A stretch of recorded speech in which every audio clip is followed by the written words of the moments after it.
Yeah, you know what time it is? Red Zone Rant, we're live, let's get it. Every Wednesday, 8 p.m. CST, bringing the heat. You ready? You ready? Step in the booth, it's a lyrical race. Red Zone Rant, we own the space. Ain't no holding back, turning up the flame. Opinion so hot, chill in your name. Topics that matter, streets on our backs. Spitting truth bombs, no time for acts. In the zone, we're live with the team. Red Zone Rant, it's a passionate dream. Every heartbeat, every tone is supreme. Join the movement, unravel the scheme. In the zone, where we ignite. Every Wednesday night, keeping minds in sight. Red Zone. This is a Huddle Sports Network broadcast. You can find us on Roku TV, Amazon Fire TV, Facebook, and of course YouTube. Get all your NFL news here first. What's up, everybody? Welcome to the Red Zone Rant Sunday edition. What's up, Dave? What's going on? Rant going on. What's up, Rob, man? Wow, man. Sunday. End of the week. Can't wait for tomorrow. I'll be making the dispensary run. But I've got a fucking replacement here for it. Hopefully. Well, it does the job. And it's doing the job this morning. Rob says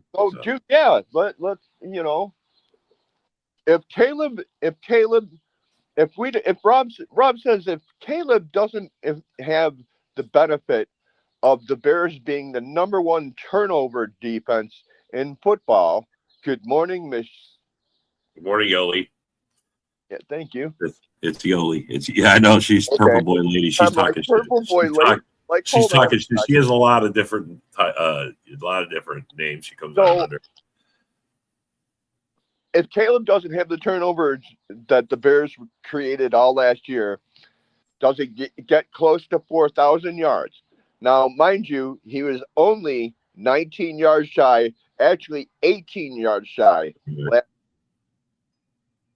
So, without the benefit of those turnovers, is Caleb that close? So that's the question for everyone out there. I'm going to pose it to every Bear fan I see I'm just curious what you think about it. Because I mean, you guys had the most turnovers out of any team. I mean, you guys, a lot of people think that's what kept you in a lot of games. So if that's the case, that gives him more opportunities to put his hands on the ball. So without those extra opportunities, I mean, how close is he to 4,000? Maybe he's only 3,500. Maybe he's like 3,600, you know? You know what? Actually, now that I think about it, dude, I think he'd be somewhere similar to where he was because Ben Johnson is an aggressive head coach. He is a very aggressive play caller, dude, and his offense is his route trees that he has for wide receivers. In the packages that fucking Johnson likes to run with the 12s and running 12, running 13 packages where you have 2-3 tight ends. He loves that shit, but like I said off camera, and I'll say it again, just for the people that weren't on camera. What's up, broski? What's up, broski? David? What's going on, Rob? I think if we didn't have Kyle Monungai last year, I think our defense wouldn't have been, or our offense wouldn't have been as stout. I'm sorry. And did you hear the question, broski? Yeah, something about if the Bears defense didn't create so many turnovers, would that impact Caleb's production or something? Yes. Yeah, I mean, 4,000. Sure, that's a ridiculous. I mean, I just think that's a ridiculous take. That really doesn't make any sense at all. Well, I mean, bro, it's been made a big deal about him that night having four. You guys haven't had a 4,000 yard guy. So let me just shoot your little commentary down. I'm gonna refresh my coffee. I'm gonna listen. So Caleb the year before had almost the exact same amount of attempts as last year.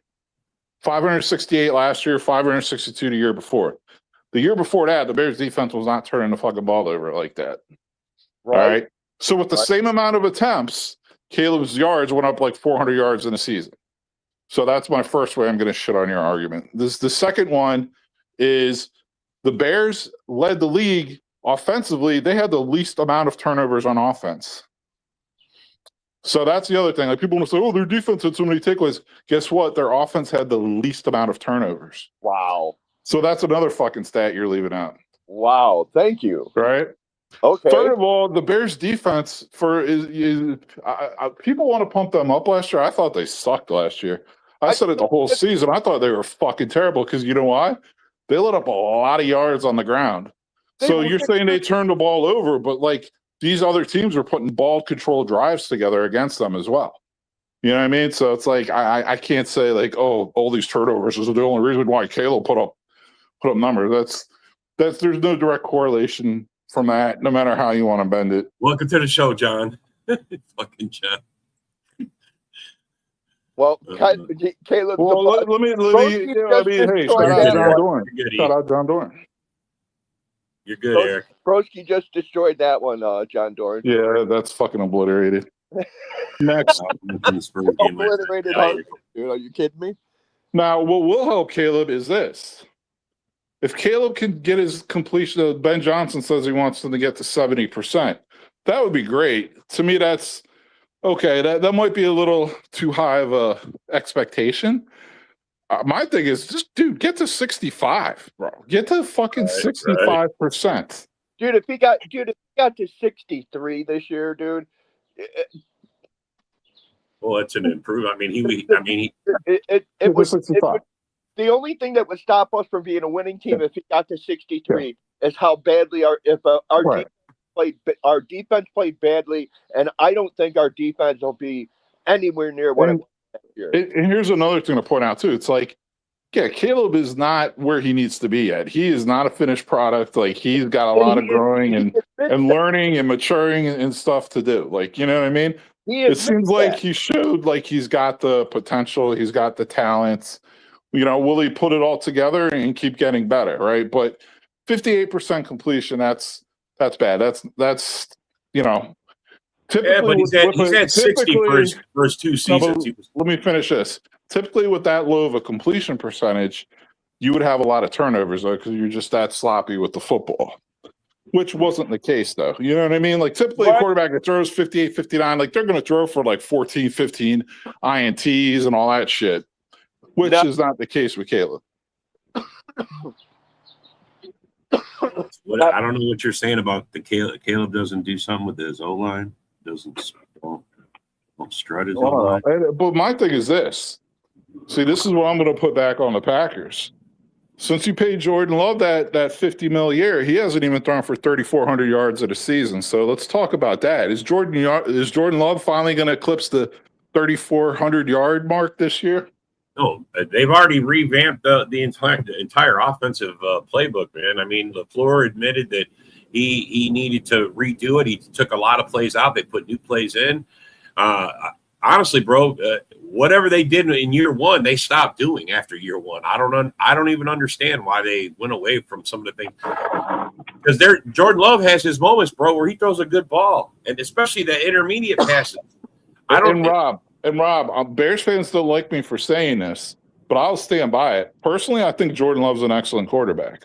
I really do. Like I think he took a step forward last year too. Yeah. So he's got his moments, bro.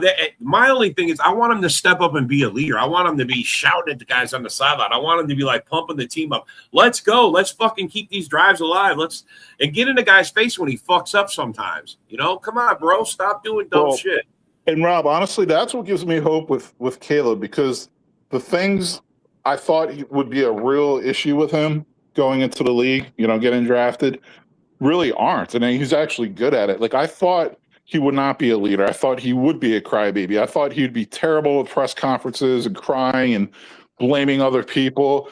I thought the players might not gravitate to him. It's the exact opposite, dude. He handles the fucking press like a fucking rock star. Like he said, he's been built for this. He's been training for this since he was 12 years old. Like he is a leader. He is fiery. He does get people fired up. You know what I mean? So like that type of stuff gives me hope. That type of stuff gives me hope. This is what he's wanted. It's great. This is what he's wanted to do his entire fucking life. That's why. I mean, dude, he already has going into the NFL, he has a private equity firm and he has that he owns, and he has a fucking foundation that he owns. So I'm like, this guy's all about business, dude. He's like the next level, like. So how Like, much yeah, of that you stock actually when he have first been came in? getting He wanted prepared. like percentage of the Bears. How much? Remember when he wanted when they were Well, saying that was it? his dad talking shit. But like, Yeah, but what that he was. did say, which was smart, because you play in Illinois with their fucking socialist fucking, you know what I mean, scam artist tax the hell out of your life, so everyone leaves the state, including all business. He wanted his salary to get paid to his LLC, not to him in his name. He wanted it to get paid so he could get a little tax shelter, a little tax break there. Which is like, I've never heard of a fucking kid getting drafted out of college say anything like that. Nope. Nope. Nope. You learn, bro. You learn to game the system. I mean, that's just how it is. Everybody's doing it. Sorry. So, Everybody's he's doing not it. he's not a finished product. He's not where he needs to be yet.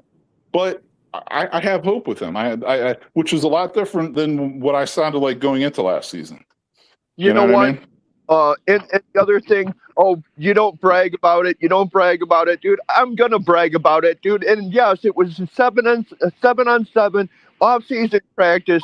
Caleb threw a 67-yard bucket bomb off. Nobody talks shit fucking on the fucking foot. practice, but Bear Dude, fans. I off swear to one- God, bro. One foot. Off 1 foot, 67 yards in the air. Who With else nobody does in that his face, football? with the guy running Who wide else does that open. football? It's Nobody. Yeah, I'm really not. Nobody. I'm not going to sit here and pump up like a shorts and bro. shoulder pads practice. You know what I'm saying? But It's the only fucking thing practice, the only bro. thing I will take out of this, the only thing I will take out of it, what David's saying, right, is there was, I think he's referring to the pass to Roma Dunze or something. Yes. Yeah, But I know what he's referring there to. was a couple.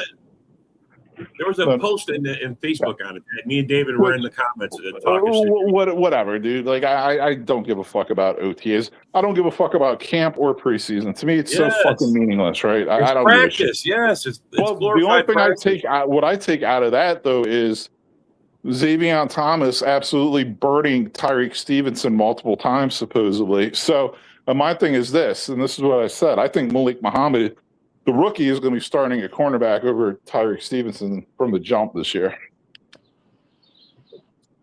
That's where I'm going with that. What's up, sir? Hey, shit. Yo, what's up, man? Well, it's Wyatt's dad. What's up? Broski. It's Wyatt's dad. Hey, Broski. I just came out here because I seen Wyatt bragging up OTAs. Yes, bro. He He can't does. really touch the quarterback in OTAs, right? Man, At it's least just Broski- it's, at least Broski look, can jump on Dave. that. I love your heart and your passion for your team, bro. But I mean, bro, you got to temper some shit. I mean, it's just practice, bro. I mean, it's I know literally it's just practice, dude. That's what I said. I had seen that for. I literally we said are Super Bowl bound, boys. Yeah, I'm just like. That's it. Go ahead and pack it in now, fellas. Yeah, I was Right. going to say, Why even play the season? Let's just give it to the Bears, right? Bill's here. The sheep brothel must be closed up there in Green Bay. Oh, What'd you say? here we go. I didn't hear love what you it. said. Okay. Will Anderson, 3 years, $150 million. Is he Yeah. worth it? Is he worth it? He got Who? paid. No, there's Will no. Anderson from Texas. Will Anderson got extended 3 years. 3 years, $150 million, $134 million guaranteed. Well, I mean, Hey, There's- considering what Will Anderson provides for the Texans defense, I say he's well worth it. all I'm going to say is this: the market, the cap keeps going up. All right, Yeah, that's one of those premier positions, defensive end, where they do get paid. yeah. And if you're going to pay anyone, he's like the profile you want to pay. Like he's already produced, he's already proven himself, and he's still young, and he's a proven game changer. So if you are going to go all in, like he's the type. Now, what I'll say is this: is Jalen Phillips, who the Panthers signed a 3-year deal for $120 million, worth it, or 4 years, $120 million? Was that worth it? Because you're paying someone, whatever it was. I forget if it was 3 or 4 years, but you're paying him $30 or $40 million a year. He had 6 sacks combined the last two seasons. What did Anderson have? 6 sacks combined the last 2 seasons, and he got $30 or $40 million a year. That's fucking crazy. Yeah, but Will Anderson, he's worth it. He's worth the money for sure. I mean, I don't know how many sacks does he have a season, dude. Bro, 50 million, 50 million, man. 50 fucking million a year. That's like bro, Patrick Mahomes money. 50 million for a defensive end. The How many sacks? the market is just too big, and eventually they're going to have to draw that back, like the running back market. When the running back market got, even though running backs are somewhat more expendable, and premier pass rushers are hard to find. That's just not sustainable. Like to have that number keep going up. It's like quarterbacks. Like you're gonna have an $80 million a year quarterback here soon, dude. Yeah. In the next few years, like Gonna that, be somebody's Caleb gonna Williams. sign that contract. Yeah, there's a chance it could be. Maybe not Caleb. Maybe a couple years after Oh, no, the Caleb. Bears are going to overpay him for sure. It's just $80 million a it's a year. matter of time, boys. Well, I'm saying they were already saying like he's going to be he's probably going to be that quarterback who fucking resets the market possibly. Yes, yeah. Yeah, and when you Hey, consider what the market is, like, isn't Dak the highest annual He's salary? like 60 million or something. When is he? When is he due to Yeah, get paid? What is he $60 doing million for a the year for contract? Dak Prescott. Yeah, I mean that's the ridiculous one. I mean, and golf's contract is fucking absurd as well. No, they redid it. The earliest, the earliest the Bears can talk to Caleb Williams about an extension is after this season. Well, and he's Well, got to show. that's a big coincidence, because the earliest that Caleb's going to want to talk about a new contract is after this season. Yeah. Oh, and Yeah. to I guarantee answer he's David, going to want to talk about a new and, contract after this season. Wyatt, to answer your question regarding Will Anderson about how many sacks he had last year, he had the same number of sacks as Michael Parsons last year. He had 12. Wow. See, that's why I'm saying, like, Yeah. I don't want to. I'm not trying to like take the look at it like this. Max Crosby, everyone here would say he's like a consensus top 5 defensive end in the league, right? I'm not going to say he's like top. Yeah, no, I got you. The top guy, but he's a top 5 guy. Everyone agrees on that, right? He makes $27 million per year. Now, granted, he gave the Raiders a hometown discount, but you're paying, as Will Anderson is making twice as much as Max Crosby per season. Wow. Well, but And- Max Crosby doesn't get many sacks. That's the problem. Yeah. Well, he only had less than 10 like twice in his career. Like his rookie year and last year, I think last year he might have got 10, but I think he only had like 8 last year because he was injured for most of the year. Let me ask you guys this. What's the bar for a fucking good end? How many sacks should he get a year? Because I want a guy that gets me a sack a game. If I don't got a guy that's a sack a game, is he worth the money? Because Micah had 12 sacks. He only played 12 games. I mean, don't get me wrong. That's a ridiculous amount that they gave Will Anderson. Did they overpay for him? Absolutely.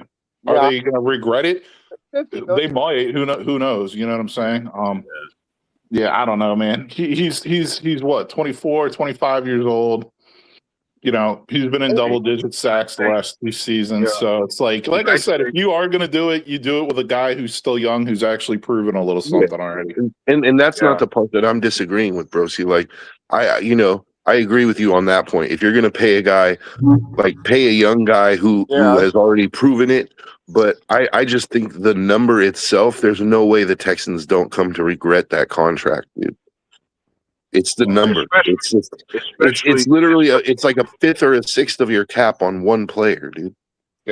If Max Crosby is 29, he had 10 sacks last year, 7.5 the year before.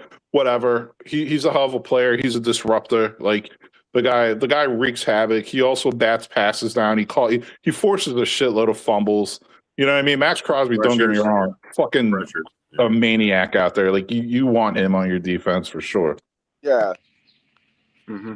And you are getting a good deal for $27 million a year. I think if there's a time the Texans regret giving Will Anderson that contract, depends on if they don't go anywhere in the playoffs. If that team regresses or see any kind of regression from where they were last season, they'll regret that contract. And Are they sacrificing offense? Yeah, they're basically locked into him for the next I don't know, 3 years because Yes, 13. He's a 13 mil cap hit this year. He's a 28 mil cap hit next year. The Dude, season after, he's 46. Right. The well, season after that, his dead cap, he's still 46 mil cap hit, but his dead cap is only 18.3. So if he were going to be a June 1st cut, they'd only take a $9 million hit that year. Anderson's contract is 134 million guaranteed. Yeah, it is absurd. It's definitely overpaying. A big, huge number that jumps out. Is that much money guaranteed? Yes, it's a huge contract. Yes, I think from 15, I see. I'm kind of like with Rob that I want, almost a sack a game, dude. And if not a sack, then I want to see a forced fumble. I want to, something. I just want to know what the bar is for a good pass rusher. We all say it. You want a good pass rusher. Damn. So what's the bar? Should he have so many pressures? Should he have so many sacks? Should he have? I mean, what is the bar? Will you tell me? Right now, I would say, based on like what the number the NFL seems to give us, is 10 sacks is the bar. Like if they get more than 10 sacks, they're a premier pass rusher. If they get less than 10 sacks, they're like an average pass rusher. And here's another question: who do you like? How many premier pass rushers are there really in the NFL now? Like to me, there's not that many. Wow. Like 10. 10 premier ones? I don't know, man. I don't think there's 10 premier ones. I would say 4 or 5, really. No, 10 sacks a season?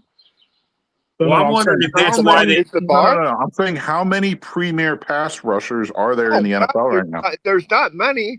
And the thing about it is, it's no longer just a defensive end that's fucking getting this kind of money. I mean, by fucking position, Micah Parsons is in an end. By position, Micah Parsons is a linebacker. So I mean, he rushes the passer. That's his forte. It's not necessarily defensive ends. How many premier defensive ends are there? I don't know. Well, that's what I think. I think the bar is set by how many guys there really are, and maybe that's the whole point. Is there's not that many, so that's why the bar is not. Exactly. I can't think. Nothing. Nobody really stands out. I mean, there's names. I mean, Montez Sweat fucking had 10 last year, but I think Montez Sweat finally might have lived up to the contract that he signed for 2 or 3 years ago, whatever the fuck it was. I mean, we signed him to be a monster. Well, you would hope your number one pass rusher has got double digits. You would hope that. You know what I'm saying? That's got to be a bar there somewhere, right? I mean, you still got, and I'll tell you this: I don't think Will Anderson's the best defensive end on his team. I still think Daniel Hunter's better than him. Yeah. And how much do they pay him? Because they got a lot of money tied up in their defense. I personally think that if you want to set the bar on a good pass rusher, I'd say there's 2 things he better be able to do, in my opinion. He's got to be able to get to the backfield on a consistent basis to disrupt the plays, get sacks, and stop the run. And if he can do that, and if he can do that on an elite, consistent basis, then you got yourself an elite pass rusher. I mean, honestly, it's like you got Myles Garrett, right? And to me, there's no way I'm not calling Daniel Hunter an elite pass rusher. The guy gets 15, 12, 16 and a half, 10 and a half, 14 and a half, 14. I mean, he's double digits every year, and he's been doing it for years. He's been doing it for like a decade. That guy's elite. Myles Garrett's elite. You know what I mean? Does anyone really now the guy who was second in the league last year with sacks? I mean, does anyone really consider Brian Burns elite? Because he's only been over in double digits twice his entire career, and he's been in the league like 8 or 9 years. And he's is he elite? You know what I mean? Like I don't know. I don't really. So he's good, but I don't know if he's elite. You know what I'm saying? Always talked about, dude. There's always a lot of fucking noise about fucking. Maybe the tier you can give Brian Burns may as well be somewhere between average and above average. Yeah, I mean, you got to look at like Aiden Hutchinson. It's like he's been in double digits twice, but he's only played like 4 or 5 years, right? So I guess you'd have to call him elite. You know what I mean? Michael Parsons, I'd call him elite. So that's like. Because he's been in double-digit sacks his entire career. Yeah, That's Micah four. Parsons on the Yeah. average is 12 sacks a year. That's his average for his That's career. what I'm saying. So he's elite. Yeah, for sure. You know what I mean? But like, And when it comes to Will, and the thing for Will Anderson, he's only been in the league 3 years. Like he's only 24, and he's had double-digit sacks twice his career. Exactly. So it's That's like, a hey, lot of money to pay a guy. the potential's there, but like, yeah, they way overpaid.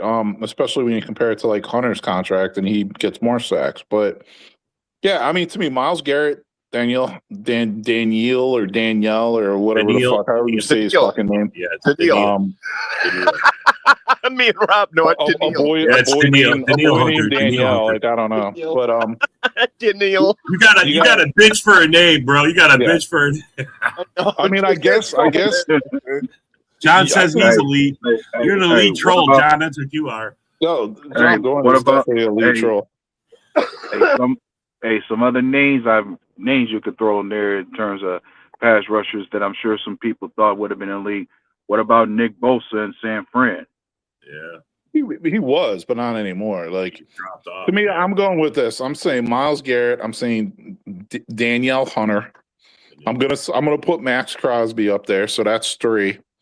Honestly, man, like it's hard for me to put guys in there who've only gotten double digits twice. You know what I mean? So like the Brian Burns, the Aiden Hutchinson, like the Will Anderson. I don't know if I would consider them elite yet, but I would maybe say they're like 1A or something. You know, they're like the next tier. You know what I mean? And if we're being honest, I think even Max Crosby, if you were just looking at sack numbers, Max Crosby is debatable, maybe not even considered elite.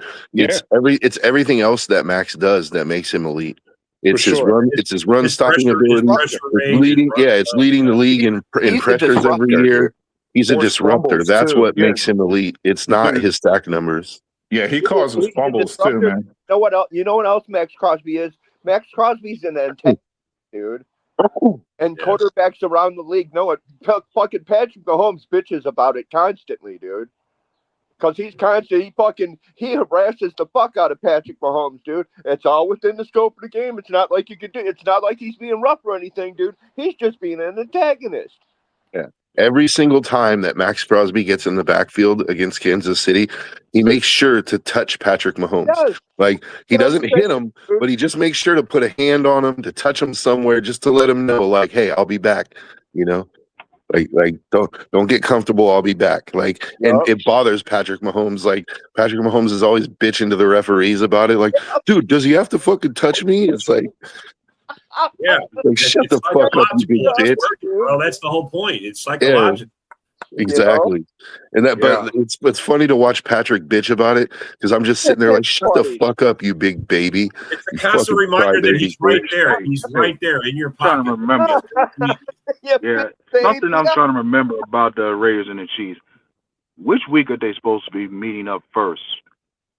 I think it's week 4. Ooh, okay. Okay, because with that being said, now I guess Max Crosby's got to chase Justin Fields around. Yeah, it's going to be a lot tougher. Well, that'll be easier. It'll be easier. No, I'm just kidding. It'll be easier. Hey, you guys heard what Steven, what's his name, said about JJ McCarthy? Oh, anybody with a heartbeat can beat him.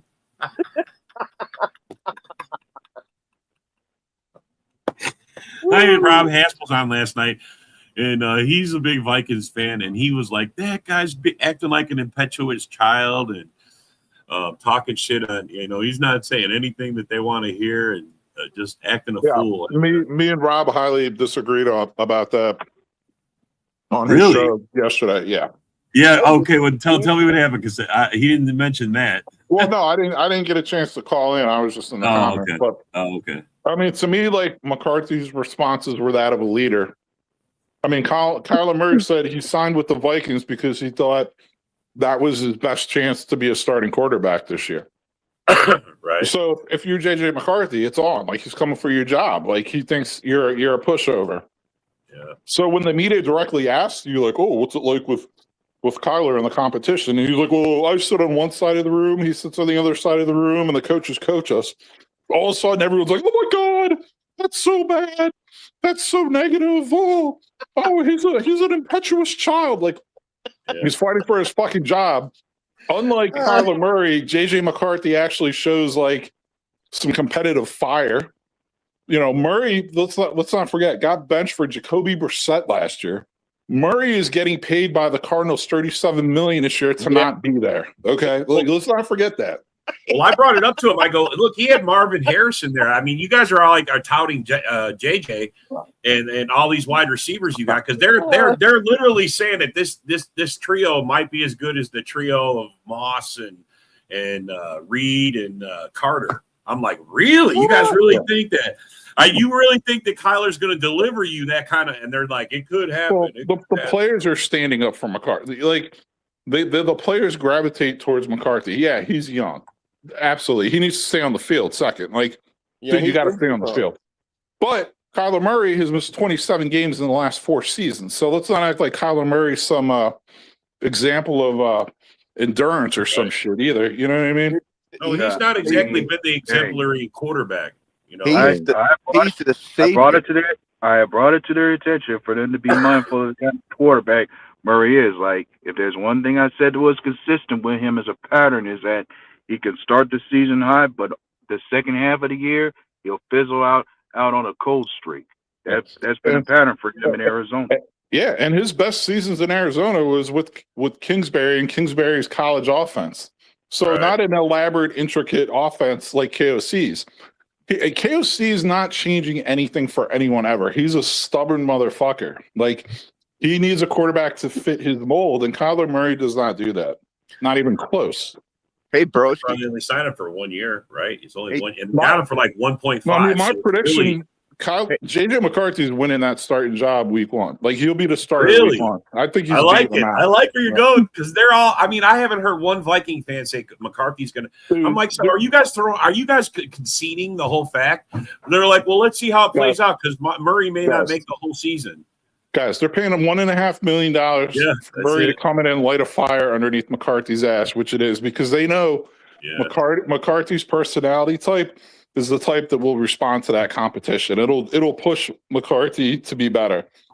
You get a little, unmotivated, nonchalant Smurf like Kyler Murray. Like, he doesn't give a shit. He's not going to get fired up. He's not going to be a team leader. He's just going to go through the motions and act like he's owed something. Well, he's not in Arizona anymore. I'd say he just might be. As far as I'm just answering this comment saying some say KOC is on the hot seat. Considering what the Vikings do this season, he just might be. I mean, in theory, he should be. Yeah, but hey, Broski. Do you think KOC's a QB whisperer, dude? I never thought that. I never bought that. People were saying that shit before last season. I said I think he's a shitty coach before last season, and now I even think he's a worse coach. Thank you. Dude, when your running backs haven't even scored a touchdown and it's like week 8 last year, they didn't even have a running back touchdown until like week 8 or 9 last year. Get the fuck out of here. Wow. Yeah. So, thank you, because that's the thing that I always skip on, and it's when you think about it, I mean, he's had Kirk Cousins. I'm sorry, he's already developed, dude. Well, I mean, explain it to me how JJ only had 2 touchdowns. Right. Well, one thing I will say is, like, when you have a banged up O-line, see, I think their O-line's not that great either. Yeah, no, that's the reason. You have a young quarterback who's making his first starts last year and a crappy O-line. And he does, like, KOC's plays are like these 7-step drop, long, drawn-out ass plays. It's like, you need to have some quick hitters for your young quarterback. You also need to be able to run the football a little to help your young quarterback. He does neither. Yeah. So he doesn't change his style, is what I'm saying. KOC calls his particular plays, and you have to fit that. He does not adjust for the skill set of the quarterback. So all these Vikings fans are ridiculous. They're fucking just being dick riders. They're fucking jumping off the McCarthy bandwagon and hopping on little Smurf Murray's ball sack and going along for the ride. And it's going to be hilarious week 1 when McCarthy's the starter And then halfway through, they said, "Oh, McCarthy's so good. See, I told you he'd do it. Well, we never said we didn't want him there. He sucked." Yeah, you did. Everyone did. All these Vikings fans are. Honestly, in this comment, go ahead. I was just gonna say, Broski has a lot more faith in JJ McCarthy than I do. Like, I do agree that it's going to be hilarious week 1 if JJ McCarthy is starting, but I think the Vikings are looking for a quarterback next year. Well, Yes, I'm not a McCarthy fan. should be. Like, I don't think he's like on the level of Caleb or Drake May or Jaden Daniels or even Bo Nix if he's healthy. Like, I'm not jumping up and down like, oh, McCarthy's so good. I'm just saying I think he's better. He has a higher ceiling, and I think he'll win the competition against Kyler Murray right now. That's all I'm saying. That's all I'm saying. Hey, He's better at isn't- hand. hey, what about Look at this. the other quarterback that came in the same year as McCarthy? You would think J.J. McCarthy and Michael Penix Jr. is in the same tier together. Yeah, Well, the can't stay healthy tier. Yeah. In a glass. In a Dude, glass. he can't stay healthy too. I Yeah, love like, it. really. The hospital that is- ward. That is their tier. Yeah. Yeah. Can't stay The healthy fragile award. tier. Fragile. I mean, look, His arm here's count. the thing with Vikings fans. I personally, I've had some tell me this. If KOC doesn't approve out, they can move. They got Brian Flores as their DC. He can move right into as the head coach. I mean, that guy's literally suing every other team in the NFL. He's not going to get hired by any other team but the Vikings. One thing about and that's a point I talk about with Vikings fans. So it's like KOC does not, in my opinion, he lost the locker room last year. So he's jealous that players gravitate towards McCarthy and not him and not KOC. Players also gravitate to Brian Flores. They love Brian Flores. Right. You know what I mean? So it's like the 21-year-old, 22-year-old quarterback has the offense's attention, or, you know what I mean, and belief, whatever, trust. Right. Brian Flores has the defensive players' trust, respect, whatever. KOC has no one's trust, no one's respect. Right. So that probably pisses him off. That's an ego shot right there. Yeah, but the only way I could see Brian Flores being a good head coach is if he gets a phenomenal offensive coordinator. Thank you. Yeah, I Like, mean, he's I a great don't know. defensive coach. Don't get me wrong, but he's never been an offensive-minded guy. He needs somebody to go in there and take care of the offense. And I think it would be a good situation if he could find a good offensive coordinator. Like, he can, worry about the defense and let his guy do his thing, and he has the pieces on offense, like, to be successful. Well, Yeah. but that's what Dan Campbell gets away with. He's not an offensive mind, but yet, I mean, he calls the offense. I mean, he's supposedly not an offensive mind, yet he calls the offense and does better than the offensive coordinator that you signed. Now, there's got to be there's a caveat with that, though, David. There's a caveat with that. Give me that. He's calling an already designed offense. He didn't design the offense himself. Okay, he doesn't understand. Right. Like, I'll just say this: Dan Campbell. I don't think he's a tremendous play caller, but one thing, the difference between a play caller and an offensive-minded head coach, the offensive-minded head coach creates the offense. A play caller, a lot of play calling is just intuitive, dude. It's just having a feeling for what the right play is to run at the right time from a list of already established plays that you have. Like, Dan Campbell has the luxury of having a playbook that was actually designed by a good offensive coordinator that he gets to pick and choose from. Right. It's all rhythm. It's a lot of play calling is intuitive. It's just like, it's like playing Madden in a sense. Like, you get a feel for the momentum of the game and like what play you should run at that point. That's why a lot of people bitch about Caleb, dude. But that's also a fucking rhythm issue with his fucking play caller, dude. It's not Caleb on a lot of shit, dude. A lot of the elite play callers script their first time plays. Like Andy Reid, who's been doing that for decades. I know Ben Johnson does it. Yeah, there's plenty of other elite ones who do that. Mm-hmm. So 15, I think it's kind of like 15, 20 players. Yeah, I think it's 15 it's kind of like a test the water and see how the other team reacts, kind of thing. Like with those first 10 plays, and then they go from there. So like it is kind of like game by game, situation by situation, and it is intuitive. Yes, you have to make adjustments on the fly.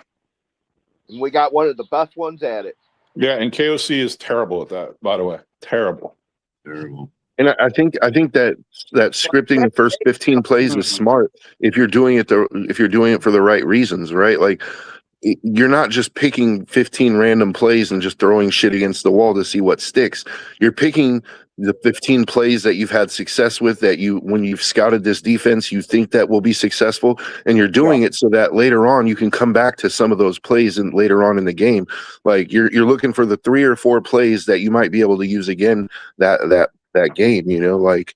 Yep. Well, plus you want to score early, so that's why you script your best plays. You put them out there. You want to start out right off the bat before you have to go start ad lib. You know what I mean? Mm-hmm. Fire! And I like that other comment that we just saw earlier. Like, will our division have better records than the NFC South? I'd say we could. And the thing is, we're playing. Everybody's playing the NFC South this year. Guys, every team in the NFC North last year had a winning record. Every team in the NFC South last year had a losing record. Yeah. Yeah. Right. Yeah, they won the division with a losing record. South's gonna Yeah, of course. but I don't think that's going to be the case this year, though. I think. Like, I'm talking about the NFC South. Like, I don't think every team in the South is going to have a losing record. I think the Bucks reloaded. I think the Panthers they added to what they already were building. Like, I think they'll finish with a winning record. I think the Saints they were a scrappy team last year with a losing record. I think they have a chance to turn it around and if not have a winning record, I think they'll be close to a winning record. I think, they still need some pieces, but and that just leaves Atlanta on the outside looking in. And there's a reason I didn't mention Atlanta, because I don't know about Atlanta, dude. Like, Well, that team in itself has a big question mark at QB. Like, that's exactly you gonna? Because you have to choose, because both of your quarterbacks that you have to choose from the starter injury prone. You either gonna have to deal with Michael Penix Jr. and his health issues, or do you have to deal with the concussed Tua? Well, either option, I mean, I don't know that I don't know that I want Tua on the field. I think Tua. I don't want to be known as the team that he played for when he took his last NFL snap. Yeah. Oh, dude, he's a concussion away from vegetable today. Yeah, that's what he signed up for. He's getting paid enough. I won't feel bad for him. But I honestly, like, this is just me, but I mean, I think based off of what we've seen from both, I think Tua offers more upside at this point. Yeah.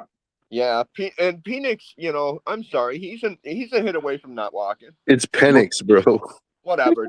Penix. Go suck a Penix, Dave. Go suck a Penix. No, whatever. go suck a Penix, Dave. Well, Penix isn't going to be ready to start the season either, I don't think. So it's like they're going with Tua. Like, unless Tua gets injured in camp or preseason. I think Tua is still a concussion away from ending his career. I mean, it could be.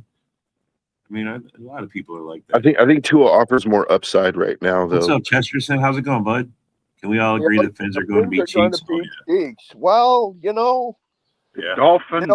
God, like I said before on other shows, dude, Malik Willis had to be happy to sign in Miami until Miami decided to have an exodus of his wide receiver room.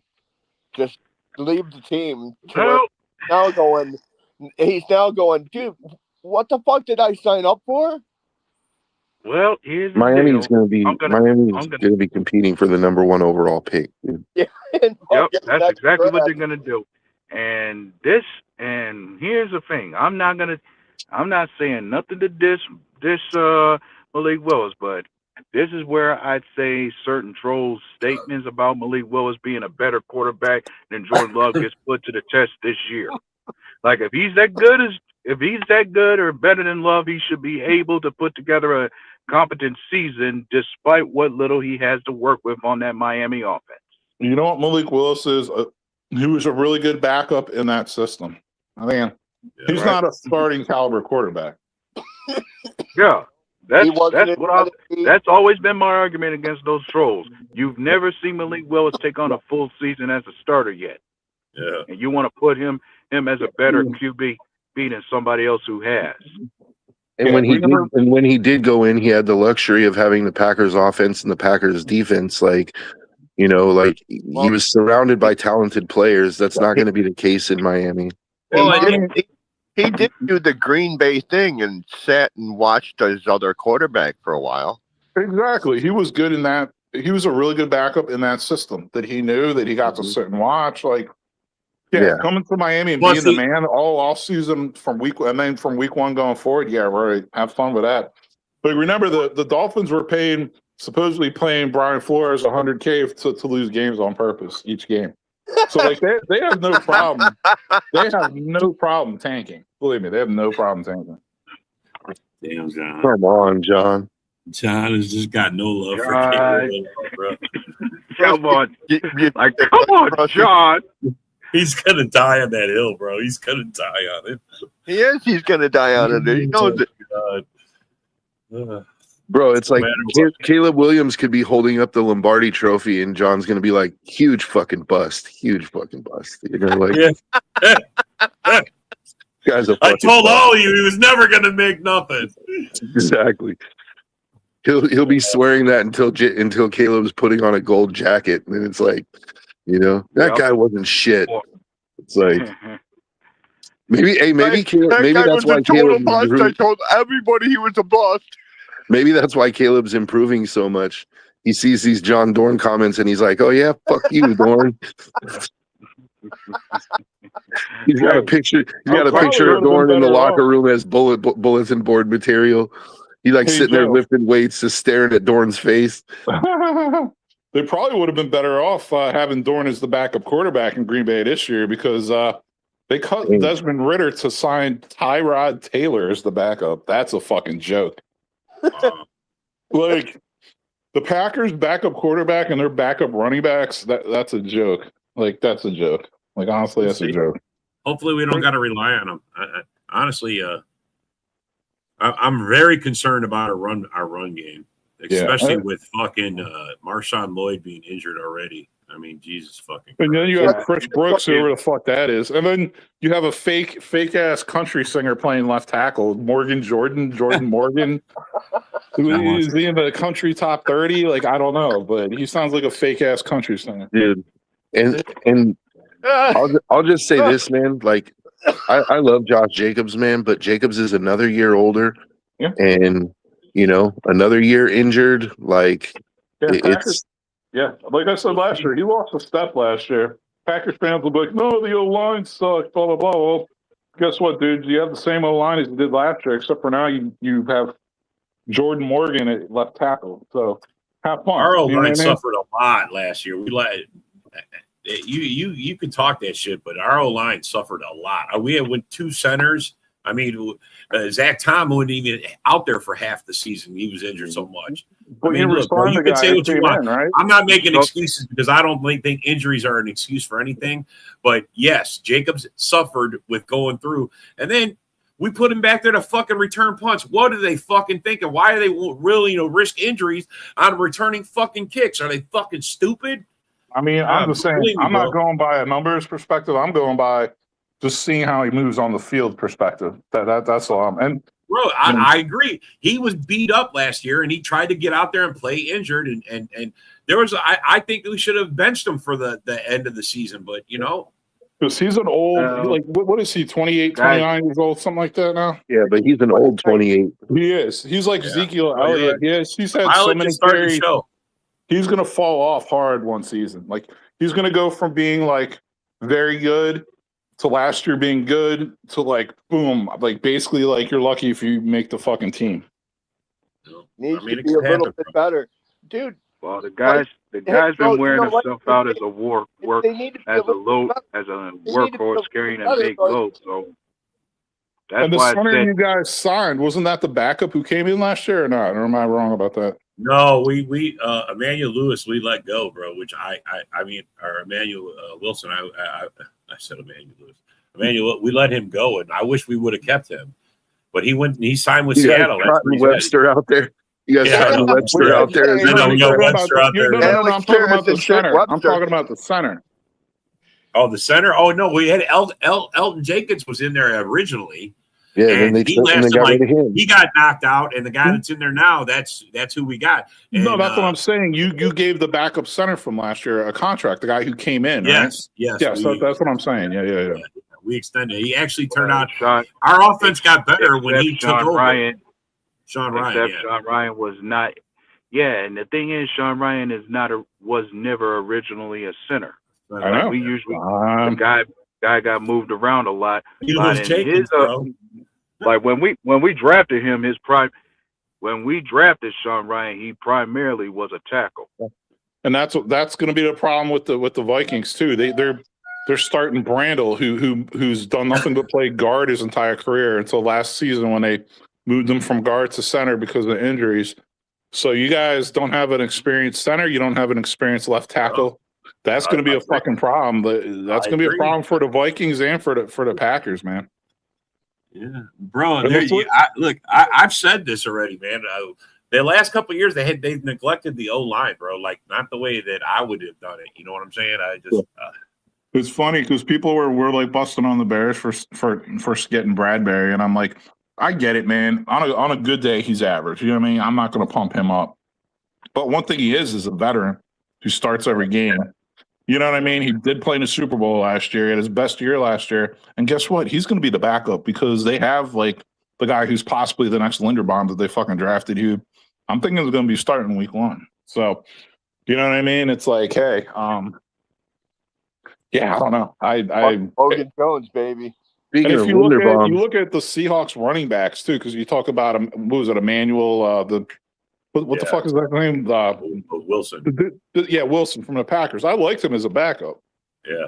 But if you look at the Seahawks, they're now running with Jadarius Price, the rookie, and they're running with Emmanuel Wilson as their 2 running backs because Walker's gone and Charbonnet got banged out in January in the playoffs, right? So like he's not going to be ready. He might miss this whole fucking season for all we know.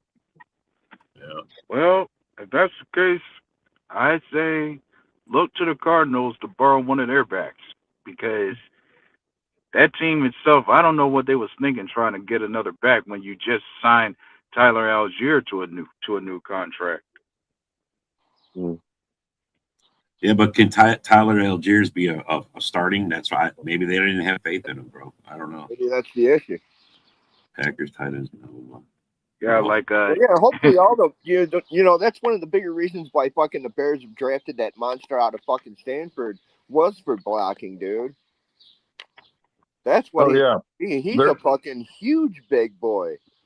Dude, he had a 998 RAS score. He was like 6'6", damn near 270 pounds. It was almost a 40-inch vertical. Like, it's insane. And he loves smash. Like he's like, I love to block and just like smash people, but he also can catch the ball. He can do a little something. Like he can get open. Like Bears are stacked at tight end, man. Dude, the Bears are building a team that's like in Ben Johnson's image on both sides, dude. Well, their defense is what I need to see prove themselves this year. Yes. Yeah, especially since you let all your turnovers walk away. Yeah, but that was from the like me and Broski agree with. That was from the 29th ranked defense. Yeah, but those turnovers were what kept you guys in games. You guys were number 1 in turnovers, even if you were 29th overall. You were number 1 in turnovers. Yeah, I would have at least kept Byard, dude. Because I felt like Byard had a monster season. Yeah, that's what I was shocked when you guys let him go. Bryant drafted doing Thieneman, right?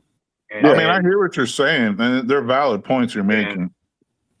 And then I was gonna say, this ain't trying to take shots at him, but many people say when a team leads the league, most teams who usually lead the league in turnovers, their defense will regress from that year. That's always the worry. Well, the one thing the Bears did say they wanted to do and did was get younger and faster on defense. Yep. They got younger and faster. Yeah, Thieneman looks like he's going to be especially at safety, because Kobe Bryant's pretty fucking good, guys. And you know one thing Kobe Bryant does? Force fumbles, create turnovers. Yeah, and So- Thieneman looks like he's going to be a beast, dude. Yeah, he's a turnover. He's a playmaker also. And then, I mean, Devin Bush had fucking 2 pick sixes last year. So you'll say what you want about Devin Bush, but guess what? He has the middle linebacker instincts. He's fast as shit, and he flies around. He's not some like late reacting stiff who has no middle linebacker instincts like Tremaine Edmonds. The middle of the road guy. Yeah. You know. So, we'll see, man. I mean, Yeah, you guys with like I said, 29th ranked defense, you're not scaring anybody until you scare them. You know what I'm saying? No, but that's what I said. That's my concern, and I'm not. I gotta see it to believe it with them. Yeah. What did I say, man? Nobody was scared of that shit last year. Oh, they were. They're picking them off. I'm going to throw this out there. Like, I think, I don't know where they finished last year, but it had to be pretty bad. But they started the season, they were actually top 10 for like the first 8 or 9 weeks of the season. I think the Raiders defense this year is going to be much improved. I think they're going to be a legit unit, dude. I think the Raiders making a lot of good moves both sides of the ball, Joe. Like I said, I think they're building their team the right way now, man. Yeah, but the offense worries me, not the defense. Like, I think the defense is going to be decent, dude. Like, when you look at the pieces they added through the draft and free agency, and like, I'm really excited. Out of all the pieces we signed, and I was most happy about signing Nakobe Dean because I really liked Nakobe Dean coming out of college, and I really wanted the Raiders to get him, so I'm juiced that they got him. But I'm really looking forward to seeing Jermod McCoy play, dude, because everybody was so down on him because of the knee, but he's been at every OTA. He's been returning kicks. He's been doing everything that they've asked him to do. I really think the Raiders might have got a top 10 steal in the 4th round. I like the Raiders signing Linderbaum. I think that's going to help whoever. What up, Mitch? Whoever plays quarterback. See Mitch changed his name. Be very fucking happy. Oh yeah. What up, Mitch? What up? Oh, Mitch is finally in the comments. Yeah, I see him. Shout out, Mitch. Shout out to Mitch. He changed his name. Look at that shit. He changed it to Arch Nemesis. Bro, you did that shit to yourself, bro. I mean, come on, bro.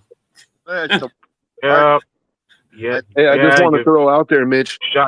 I just want to throw out there, Mitch. Fred knows exactly how much a plane ticket to where you're at costs. Dylan. He did the research, bud. He went online and started Googling tickets as soon as that shit happened. Oh, yeah, Mitch definitely did do it to himself. He had to change his name as far as Motown Records didn't get everything right about his Lions last season. Yeah, that's right. First the worst. First the worst, Mitch. Yeah, first the worst. Who saw that coming? I mean, I knew the Lions. Like, I'm sure a lot of us knew the Lions were going to regress from that 15-win season, but who would have thought they regressed that badly? Yeah. Hey, where's that Undertaker AJ Styles meme, dude? Like, Mitch is going to be at the drugstore one day, and all of a sudden, fucking Fred's going to be behind him. Oh man, good times, man. I love this show. Oh, what's Mitch saying now? Hope he follows through. Edge. Oh. What are you gonna do? Well, anyway, 3 minutes left. Bears will collapse this season. Oh damn. Yeah, if you want a bad take, just look at Vinny. Like, if you ever need a bad take on anything, just read a comment from Vinny. Right. Oh, shit. Thank you. All right, fellas. Well, we're at the end of the show. We got to say thanks for coming. Thanks for commenting. Sure, thanks for all these opinions, man. You guys, this was a good show. I love it, man. When we have a good show, we have a good conversation, and we'll see you guys on the next one. As always.